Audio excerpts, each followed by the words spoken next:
Good afternoon. चलिए शुरू करते हैं। तो हम कल की क्लास में हम बात कर रहे थे प्राइवेट और पब्लिक कंपनी के बारे में। 2 सबसेक्शन 68 जो है वो प्राइवेट कंपनी को डिफाइन करता है एंड 2 सबसेक्शन 71 जो है वो पब्लिक कंपनी को डिफाइन करता है। आपका फर्स्ट डे है, कल आए थे आप, राइट? ओके। तो प्राइवेट कंपनी के लिए हमने बात की कि किसी भी कंपनी को हम प्राइवेट कंपनी कब कहेंगे? जब minimum paid up share capital as may be prescribed article of association में 3 बातें लिखी हो। पहली बात, restrict the right to transfer it shares, maximum number of member 200 और prohibited to invite its securities, है ना। प्राइवेट कंपनी प्रोस्पेक्टस इशू नहीं कर सकती। प्राइवेट कंपनी के नाम के आगे प्राइवेट लिमिटेड वर्ड लिखा होना चाहिए एंड मिनिमम मेंबर 2। हाँ, उसके बाद हमने बात की कि अगर एक कंपनी पब्लिक कंपनी है तो पब्लिक कंपनी का सेक्शन है 2 सबसेक्शन 71, और कोई भी कंपनी जो प्राइवेट कंपनी नहीं है वो कैसी है? पब्लिक कंपनी है, ठीक है। और minimum paid up share capital as may be prescribed, और अगर किसी पब्लिक कंपनी जो कि होल्डिंग कंपनी है, अगर उसकी कोई सब्सिडरी प्राइवेट कंपनी है तो वो भी डीम्ड पब्लिक कंपनी कहलाएगी। नाम के आगे वर्ड होगा लिमिटेड और अनलिमिटेड मेंबर्स। ये बात हमने कल की थी। और आज हम शुरू करेंगे अगली type of company, that is company with unlimited liability, ठीक है।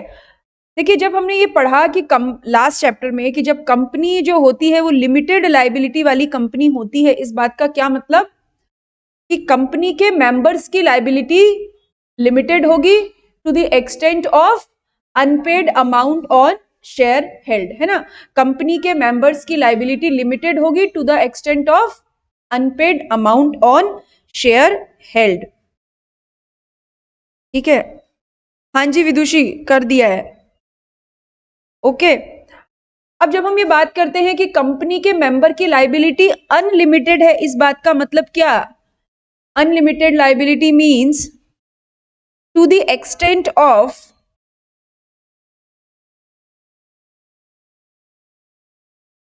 their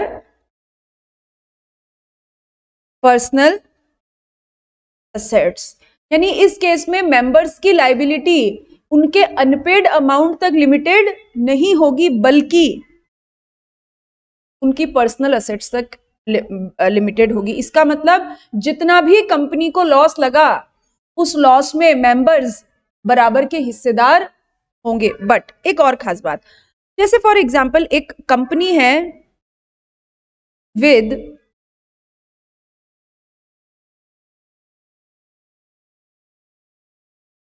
अनलिमिटेड लायबिलिटी, है ना। कंपनी है विद अनलिमिटेड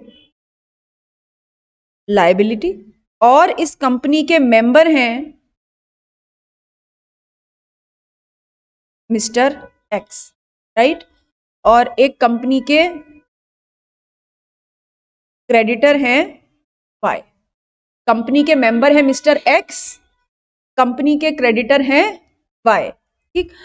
अब कंपनी को मान लीजिए कंपनी से ये जो क्रेडिटर है वो 5 करोड़ रुपए मांगते हैं, यानी कंपनी की लायबिलिटी कितनी? 5 करोड़। और अगर ये कंपनी अनलिमिटेड लायबिलिटी वाली कंपनी है तो इसके मेंबर की लायबिलिटी भी कैसी? अनलिमिटेड, ठीक है। यानी ये 5 करोड़ की लायबिलिटी कंपनी की तो है ही, साथ ही साथ मेंबर्स की भी है। तो क्या ये क्रेडिटर मेंबर से पैसा मांगे? क्रेडिटर मेंबर से पैसा नहीं मांग सकता। भले ही मेंबर की लायबिलिटी अनलिमिटेड है, लेकिन फिर भी मेंबर किसकी तरफ रिस्पॉन्सिबल है? कंपनी की तरफ, और कंपनी क्रेडिटर की तरफ। तो रास्ता ऐसा ही चलेगा। मतलब क्रेडिटर किससे पैसा मांगेंगे? कंपनी से, और कंपनी मांगेगी मेंबर से। कभी भी अनलिमिटेड लायबिलिटी वाली कंपनी में भी क्रेडिटर जो है वो डायरेक्टली मेंबर को अप्रोच नहीं कर सकते। It is not allowed. Unlimited liability वाली कंपनी बनाने का वैसे कोई फायदा नहीं होता। These are rarest rare form, बहुत न के बराबर ऐसी कंपनी होंगी जो अनलिमिटेड लायबिलिटी वाली कंपनीज हैं, क्योंकि कंपनी होने का सबसे बड़ा फायदा ही क्या है? लिमिटेड लाइबिलिटी, ठीक है। तो ऐसी कंपनीज नहीं होती, लेकिन फिर भी लॉ में कोई रिस्ट्रिक्शन नहीं है, अगर ऐसी कंपनी बनाना चाहें तो बना सकते, ठीक। पढ़िए एक बार, company with unlimited liability screen पर आपके है, आप रीड करिए इसको।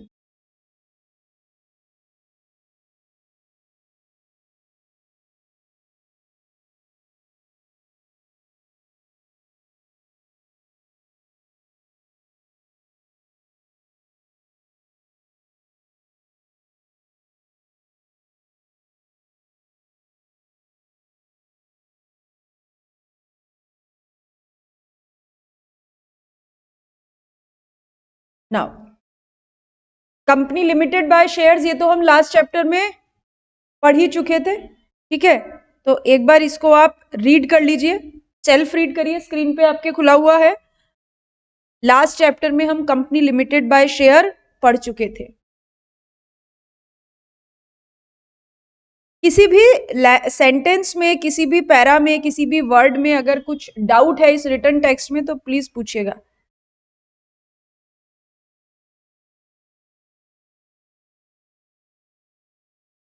Reserve capital is altogether different thing. Reserve capital is a thing where company set aside some amount by way of passing special resolution. Special resolution pass करके कुछ amount को set aside कर देती है और बोलती है इस पैसे को हम केवल winding up के टाइप ही मांगेंगे, that is reserve capital.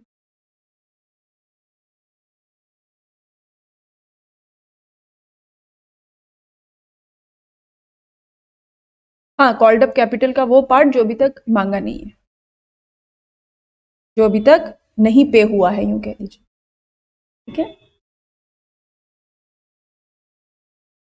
Liquidator, liquidator का मतलब होता है रितिशा कि जब वाइंडिंग अप, देखिए कंपनी तो सेपरेट लीगल एंटिटी है ना, तो जब कंपनी वाइंड अप होती है, वाइंड अप होती है मतलब जब कंपनी बंद होती है, कंपनी खत्म हो रही है, तो उस समय कंपनी की जितनी भी असेट्स होती है उनको बेचा जाता है। असेट्स को बेच के रितिशा पैसे कलेक्ट किए जाते हैं और लाइबिलिटीज को पे ऑफ किया जाता है, यही होता है ना। असेट्स को बेचेंगे, पैसा इकट्ठा करेंगे और लाइबिलिटीज को पे ऑफ करेंगे। तो ये काम करेगा कौन? अब कंपनी तो सेपरेट लीगल एंटिटी है, तो उस समय ये काम करने के लिए जो व्यक्ति अपॉइंट होते हैं, जो एजेंसीज अपॉइंट होती है, दोज आर कॉल्ड लिक्विडेटर। तो वाइंडिंग अप के टाइम पे जो भी काम करना है, कोई पैसा मांगना है, what ever it is, that is done by liquidators only. Ritisha, बात समझ में आई?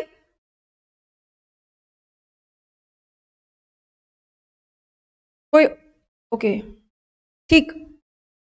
किसी और को कोई doubt?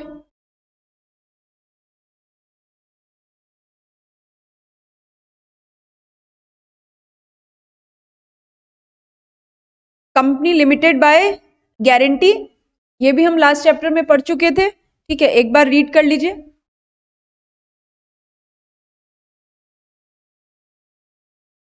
With share capital and without share capital का मतलब एक कंपनी जो लिमिटेड बाय गारंटी है और उसमें साथ में शेयर्स भी है, यानी कंपनी ने शेयर भी इश्यू करके रखे।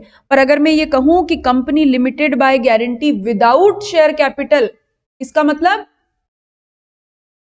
इसका मतलब शेयर कैपिटल नहीं है, सारा का सारा पैसा कहां से?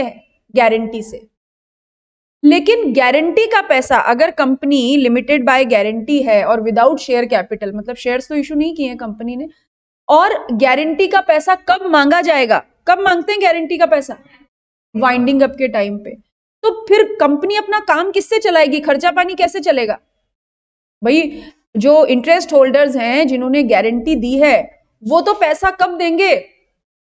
वाइंडिंग अप के टाइम पे। और वाइंडिंग अप कब होगा ये तो भगवान जानता है, कोई नहीं जानता कंपनी का वाइंडिंग अप कब होगा, वो तो परपेचुअल सक्सेशन कैरी करती है।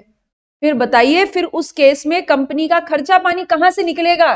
डे टू डे एक्टिविटीज के लिए पैसा कहां से आएगा? वर्किंग कैपिटल फ्रॉम फीस और ग्रांट्स का मतलब जो कंपनी लिमिटेड बाय गारंटी होती है वो यूजुअली कैसी एसोसिएशंस को सूट करती है? नॉन प्रॉफिट ऑर्गेनाइजेशंस को, ठीक है। यानी नॉन प्रॉफिट मेकिंग ऑर्गेनाइजेशंस जो हैं वो कैसे स्टैब्लिश होती है, लिमिटेड बाय गारंटी, यानी उसमें गारंटी का पैसा तो वाइंडिंग अप से आता है, लेकिन बाकी वर्किंग कैपिटल का पैसा कहां से इकट्ठा होता है, फीस, ग्रांट्स, डोनेशंस। और अगर गारंटी विद शेयर कैपिटल है तब समस्या है क्या, फिर तो शेयर से पैसा आ ही जाएगा और गारंटी का पैसा वाइंडिंग अप के टाइम, ठीक है। इसको पढ़ के देखिए। वर्किंग कैपिटल का मतलब money required for day to day activity.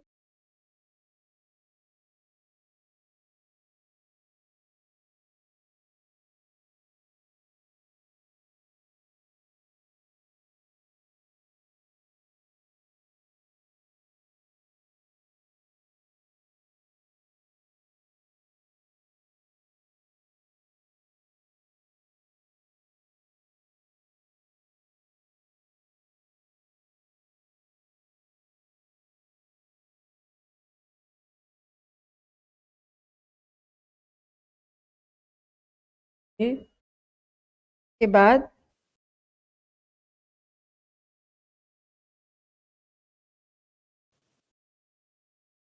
अगर देखिए 2 सबसेक्शन 21 जो है वो लिमिटेड बाय गारंटी को डिफाइन करता है और कहता है कि अगर कंपनी की लायबिलिटी लिमिटेड है बाय दी गारंटी, है ना, तो गारंटी का पैसा मतलब कौन व्यक्ति कितनी गारंटी देगा, कितनी गारंटी देगा, कौन व्यक्ति ने कितना वादा किया है, ये बात कहाँ लिखी होगी। अब कंपनी तो आर्टिफिशियल पर्सन है ना, कंपनी को थोड़ी याद रहेगा कि आपने इतनी गारंटी का देने का वादा किया है और उसने इतनी गारंटी देने का वादा किया है।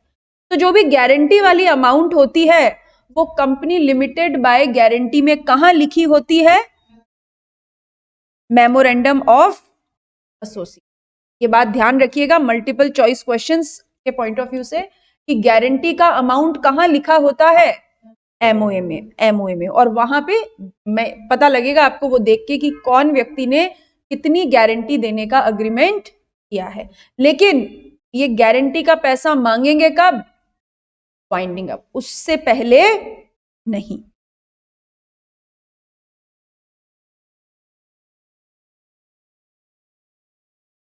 ठीक, चलिए अगली बात इसी पे करते हैं। देखिए एक कंपनी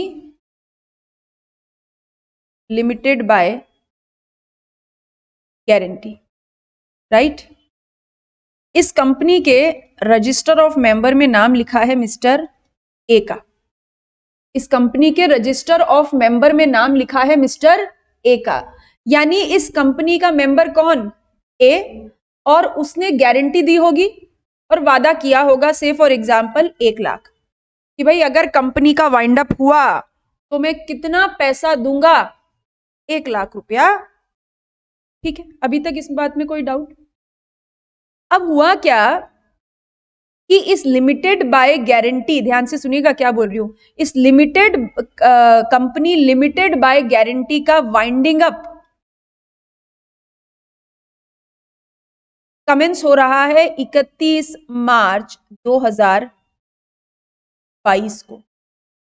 इस कंपनी लिमिटेड बाय गारंटी का वाइंडिंग अप कब कमेंस हो रहा है, 31 मार्च 2022 को।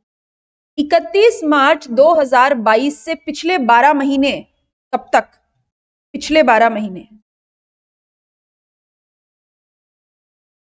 1 अप्रैल 2021, 1 अप्रैल 2021, यानी इस मेंबर, देखिए अगर ये कंपनी 31 मार्च 2022 को वाइंड अप हो जाए तो कंपनी गारंटी का पैसा किससे मांगेगी, ए से, कि रजिस्टर ऑफ मेंबर में किसका नाम लिखा है, ए का। हुआ क्या कि वाइंडिंग अप कमेंस होने से पिछले 12 महीने के अंदर अंदर, क्या बोला मैंने, वाइंडिंग अप कमेंस होने से पिछले 12 महीने के अंदर अंदर मिस्टर ए ने अपनी मेंबरशिप किसे ट्रांसफर कर दी, मिस्टर बी को। लेकिन कब, ड्यूरिंग द प्रीवियस 12 मंथ, यानी 1 अप्रैल 2021 से लेके 31 मार्च 2022 के बीच में मिस्टर ए ने अपनी मेंबरशिप किसको ट्रांसफर कर दी? बी को। यानी ए का नाम रजिस्टर ऑफ मेंबर में से हट गया होगा और बी का नाम आ गया होगा, ऐसा ही हुआ होगा। अब मुझे बताइए, इस सिचुएशन में वाइंडिंग अप पे कंपनी पैसा किससे मांगेगी? बी से, बी से ही मांगेगी, ठीक है। लेकिन बी ना अंडरग्राउंड हो जाते, गायब, अता पता ही नहीं कि बी कहां है, ठीक है। या बी पैसा देने से मना कर दें कि मेरे पास नहीं है, मैं कुछ गारंटी वारंटी, बोले तुमने तो गारंटी दी थी, बोले वह तो मैं हर रोज ही किसी को देता हूं, मैं कोई पैसा नहीं दूंगा, मेरे पास नहीं है। इस सिचुएशन में अगर बी ने पैसा नहीं दिया तो कंपनी पैसा किससे मांग सकती है? ए से। यानी मैंने आपको क्या बोला, यहां पे मैंने क्या समझाया कि अगर कंपनी लिमिटेड बाय गारंटी है और वाइंडिंग अप कमेंस होने से पिछले 12 महीने के दौरान अगर किसी मेंबर ने अपनी मेंबरशिप किसी को ट्रांसफर की है तो सबसे पहले पैसा किससे मांगेंगे? नए ट्रांसफरी से। अगर उसने पैसा नहीं दिया तो प्रीवियस मेंबर से, ठीक है। लेकिन लॉ ये प्रोविजन बोलता है, लॉ ये कहता है, जब आप फाइनल में जाएंगे तो वहां पे कंसेप्ट पढ़ेंगे list A list B contributory. तो वो लिस्ट ए कॉन्ट्रीब्यूटरी किसे कहते हैं? जिसका नाम at the time of winding up register of member में लिखा है। लेकिन अगर ये मेंबरशिप ट्रांसफर कब हुई है? वाइंडिंग अप कमेंसमेंट से पिछले 12 महीने के अंदर अंदर। तो बोले फिर वो पुराने पाप भी धोने पड़ते हैं। बोले अगर बी ने पैसा नहीं दिया तो कंपनी ए से पैसा मांगने की हकदार है। बट अगर यही काम 30 सितंबर 2020 को होता, अगर ए ने अपनी मेंबरशिप 30 सितंबर 2020 को ट्रांसफर की होती तो फिर कंपनी पैसा किससे मांग सकती थी? केवल बी से, फिर ए से पैसा नहीं मांग सकती। ये कंसेप्ट समझ में आया? आपने जो पूछा कि अगर डेथ हो जाए, है ना, तो डेथ के केस में तो ऑटोमेटिकली ट्रांसमिशन हो जाता है ना लीगल हेयर के पास, लीगल हेयर, तो फिर पैसा मांगा ही किससे जा सकता है? लीगल हेयर से। अब लीगल हेयर देने से मना कर दे तो फिर तो वो यमराज जी भी वापस छोड़ के नहीं जाने वाले। तो अगर ट्रांसमिशन का केस है तो फिर तो जो एग्जिस्टिंग सर्वाइवल मेंबर है वही पैसा देगा।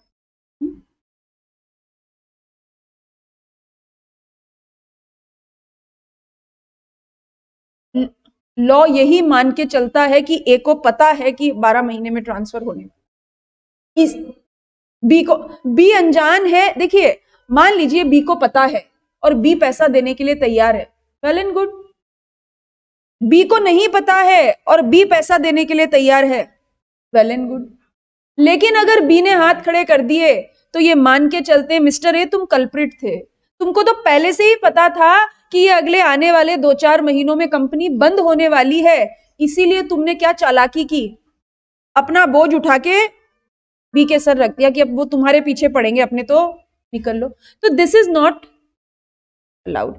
और ये सब करने का जरूरी क्यों है? क्योंकि कंपनी आर्टिफिशियल पर्सन है, यही लोग होते हैं जो कंपनी में डिसीजन मेकिंग करते हैं, इसीलिए पिछले 12 महीने का एक कट ऑफ पीरियड पे डाल के। Okay,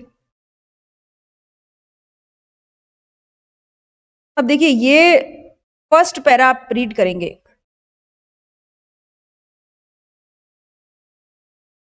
first para, limited by guarantee the amount up to, यानी गारंटी का पैसा जब आप वाइंडिंग अप पे देंगे तो वो कहां जाके जुड़ेगा? लायबिलिटीज में या असेट्स में? असेट्स में। जब वाइंडिंग अप पे पैसा देंगे तो वो कंपनी की असेट्स में ही जाके जुड़ेगा। While he is a member और within a 1 year after he ceases to be a, अगर आप मेंबर हैं तो भी आपसे पैसा मांगा जा सकता है, और अगर आपकी मेंबरशिप खत्म हुए अभी 1 साल नहीं बीता है तो भी आपसे पैसा मांगा जा सकता है, ठीक है, for the payment of debts and liabilities of company.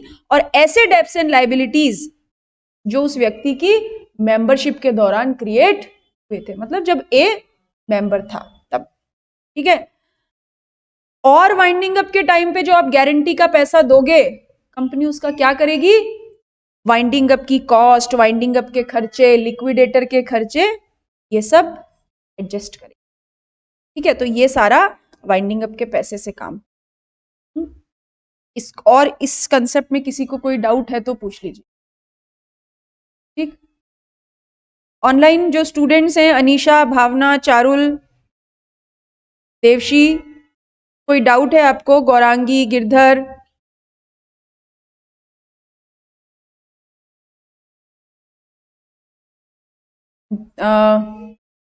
देखिए ऐसा माना जाता है कि, अच्छा सवाल है कि इन्होंने पूछा, नैनिका ने पूछा कि अगर गारंटी का पैसा जितना बोला था उतना ही देना है, और या फिर कंपनी को अगर जरूरत कम है तो कम देना है। नहीं, जितना आपने गारंटी दी थी उतना देना है। क्यों? क्योंकि आपकी जो गारंटी का पैसा आप वाइंडिंग अप के टाइम पे दे रहे हो, मैंने क्या बोला, वो कहां जाके जुड़ जाता है, असेट्स में।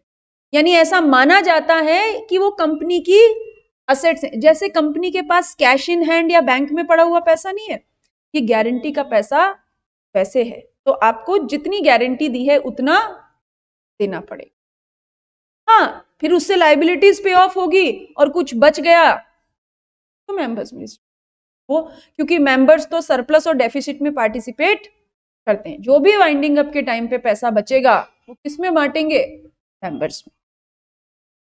क्या एक बात अब आगे, कि हमने बोला था कि अगर किसी कंपनी को प्राइवेट कंपनी बने रहना है तो उसे 2 सबसेक्शन 68 की कंडीशन को पूरा करना पड़ेगा। और उसके आर्टिकल ऑफ एसोसिएशन में जो बातें हमने डिसाइड की थी, restrict the right to transfer it shares, prohibition on invitation of it securities, ये सारी बातें लिखी होनी चाहिए। मान लीजिए आर्टिकल ऑफ एसोसिएशन में ऐसी बातें नहीं लिखी हैं, गायब, नहीं लिखा है ऐसा आर्टिकल ऑफ एसोसिएशन, ठीक है, या फिर 2 सबसेक्शन 68 की कंडीशंस पूरी नहीं होती है, फिर क्या करें, मार दिया जाए या छोड़ दिया जाए?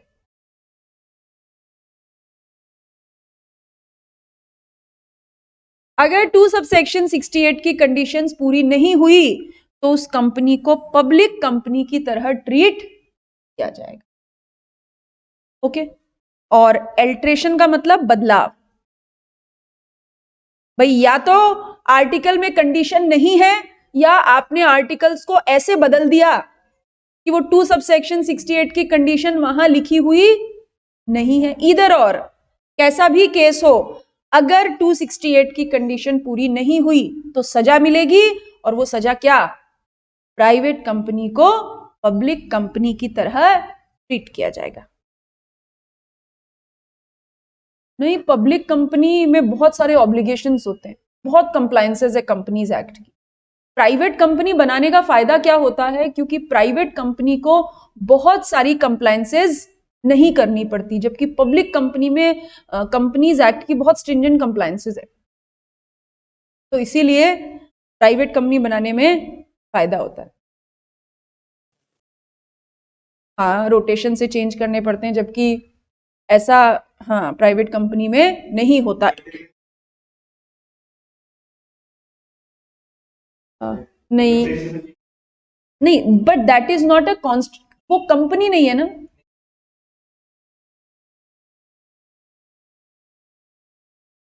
कैसे, कौन सा एग्जाम्पल?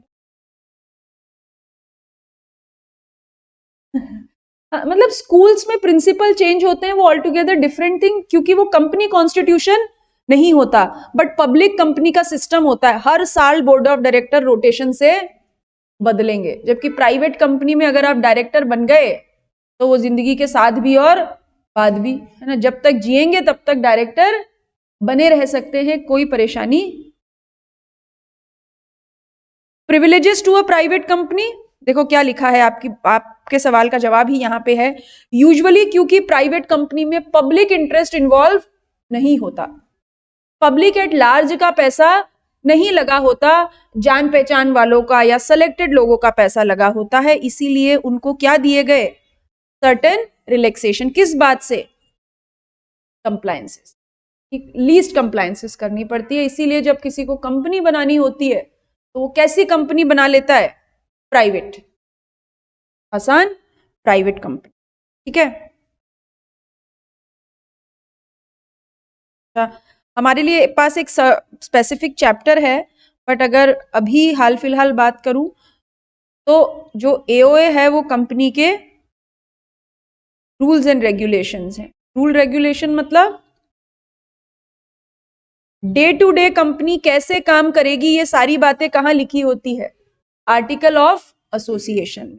और जो एमओए है वो कंपनी का कॉन्स्टिट्यूशन है। जैसे फॉर एग्जाम्पल हमारा कॉन्स्टिट्यूशन हमें अधिकार देता है कि हम रोड पे बाइक चला सकते हैं, कार ड्राइव कर सकते हैं। ये राइट हमें कहां से मिला? कॉन्स्टिट्यूशन से। ठीक है, कॉन्स्टिट्यूशन से। लेकिन कैसे चलानी है, कितनी स्पीड में चलानी है, राइट में, लेफ्ट में, हेलमेट, रुकना है, सीट बेल्ट, ये सब क्या बताते हैं? Traffic rules. तो एओए क्या है? कंपनी को चलाने के रूल्स। जबकि एमओए क्या है? कंपनी का कॉन्स्टिट्यूशन, जो कंपनी को पावर देता है, कंपनी की बेसिक जानकारी बताता है। ठीक है, तो ये जो चैप्टर नंबर 4 है हमारा, वो यही चैप्टर है, एमओए। ठीक,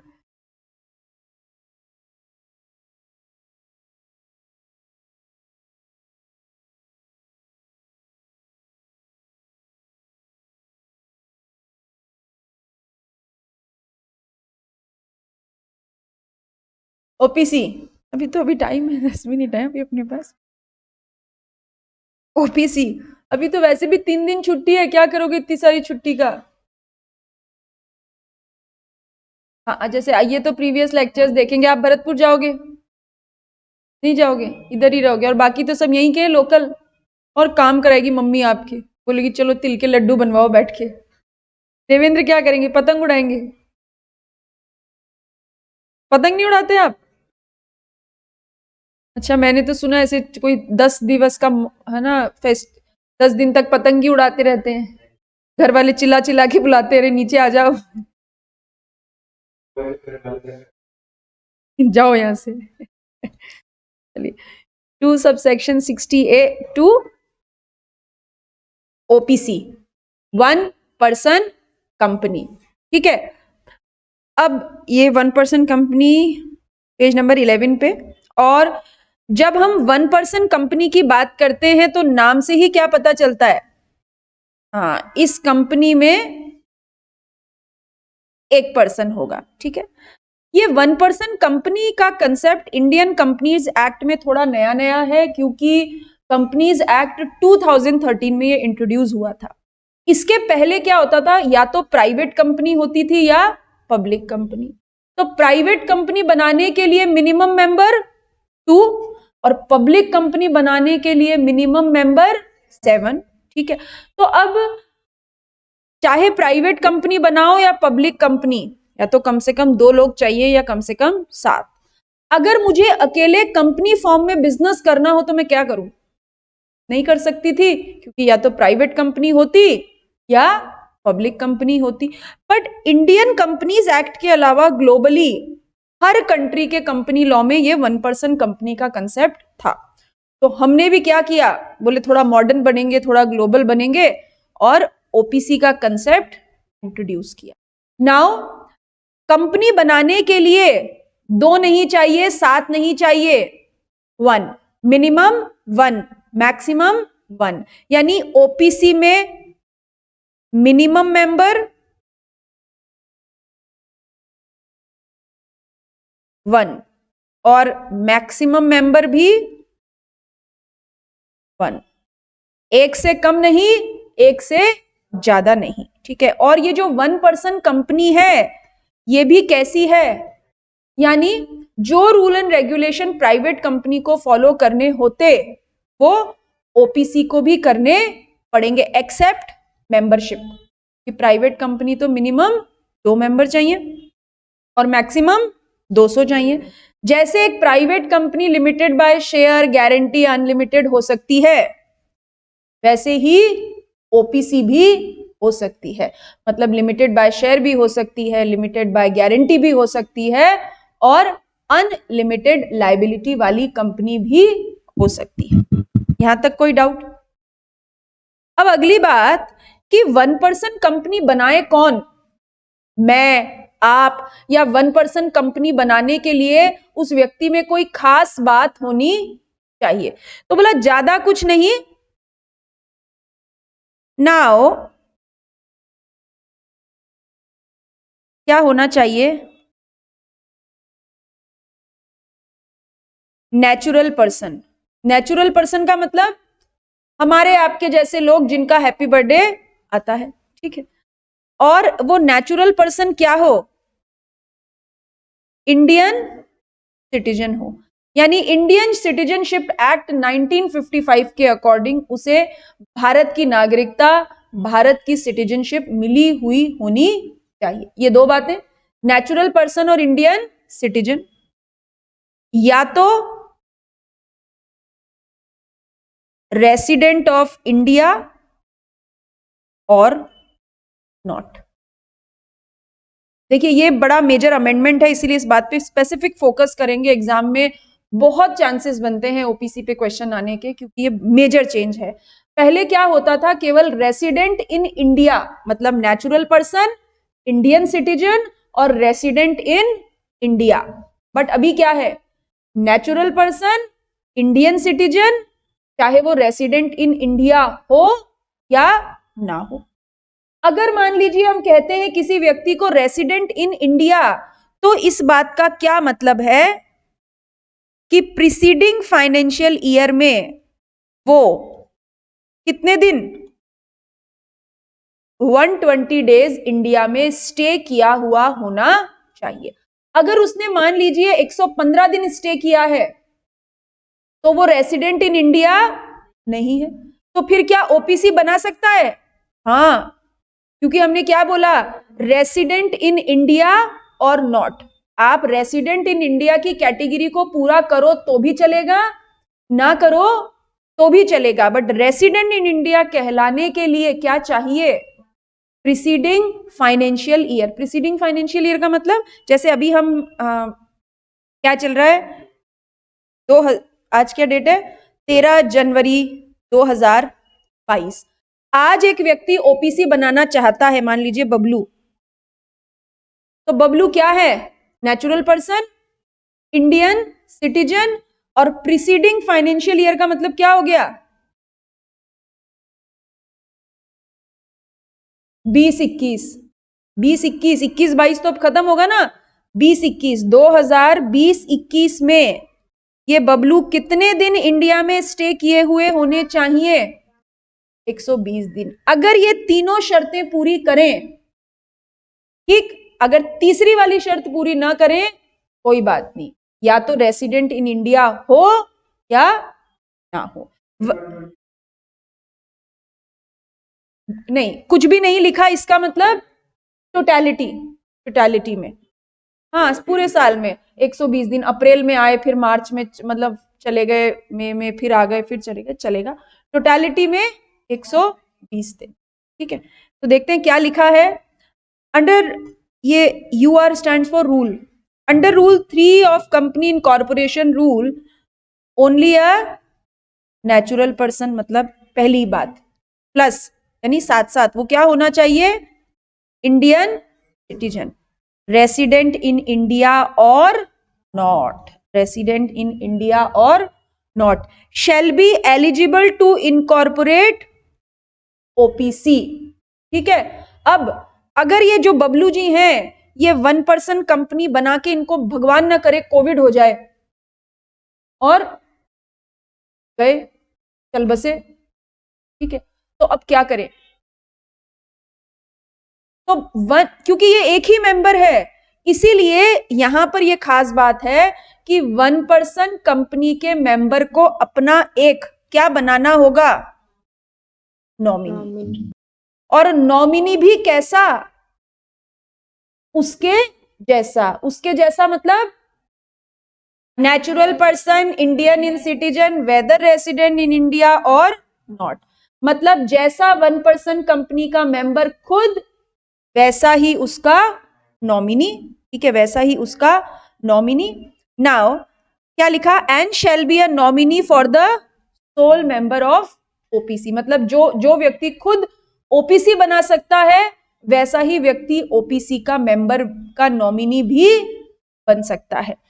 रेसिडेंट इन इंडिया मतलब a person who stayed in India for a period at least 120 days during immediately preceding one financial, one मतलब केवल जस्ट पिछले साल में आप देखिए 120 डेज स्टे किया हुआ होना चाहिए। यानी अगर बबलू अपना नॉमिनी शर्मा जी को बनाना चाहें तो शर्मा जी में भी बबलू जैसी क्वालिटी होनी चाहिए। ठीक है, तो क्या पढ़ा हमने, 1% कंपनी के लिए natural person, Indian citizen, whether resident in India और नॉट। जैसा वो 1% कंपनी का मेंबर खुद, वैसे ही व्यक्ति को वो अपना नॉमिनी बनाएगा। रेसिडेंट इन इंडिया का मतलब प्रीसीडिंग फाइनेंशियल ईयर में एटलीस्ट 120 डेज। ठीक है, ओके।